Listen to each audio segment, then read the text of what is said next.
বেশি কথা করে বেশি ও করে হুন এগুলা করলে কাইলে তো না রাইবের দরকার নাই আমার 21 কানি জায়গা জমিনের ভিতরে অন্তত 150 শ্রমিক সবসময় মাটি কাটার কাজগুলা করে উল্টা পাল্টা কথা কবি কাইলে তো রাইবের দরকার নাই অঙ্গা টিয়া দিতে না আরে কাকা 8 টাকা দিছেন না কাকা এটা আবার ওরা বেশি কথা কয় খালি তুমি কাম করো কি রে কাকা কি সমস্যা কি বাতিজান নরমালি একটা জিনিস চিন্তা কর মাথার মেজাজ ফুল গরম হয়ে যায় এতে বলে আলাদা কাজ করে হয়ে গেছে কাজ করি হারানো চাচা স্কুল দি ঘুরি খালি টেয়া লাগা দিছে আই কইলাম যে দোয়ানে যা আই বাইর যে টেয়া গুন লই দোয়ানে বই সানিও খামু তোর টেয়া গুন তোর দিয়ে দিমু কোনো ভাবে হইতে রাজি না এ মিয়া তো হোম করেন গিলে টিয়া দিয়াই তো নচ্ছে ছিলেন গিলে হ্যাঁ আরে মেয়ে কি আজ 3 দিনের টাইম ইয়ে হরেছে এর কাছে রিসিসে ঘুরিয়ে এ কোন টাকা দেন না আর কি রে কাকা 3 দিনের টিয়া দেন না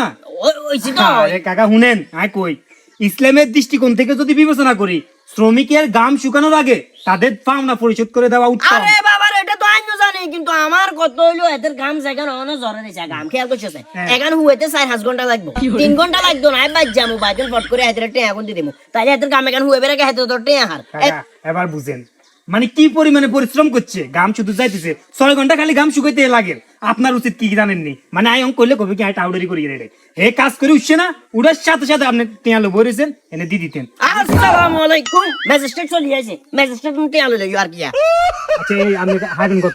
কত হাইবেন আর 3 দিনের টাইম ভাই আচ্ছা আই দি দিয়ে রান্না ফেরা লইয়েন না এসব লোকের কাজ নেক্সট টাইম করিয়েন না ডাইরেক্ট কথা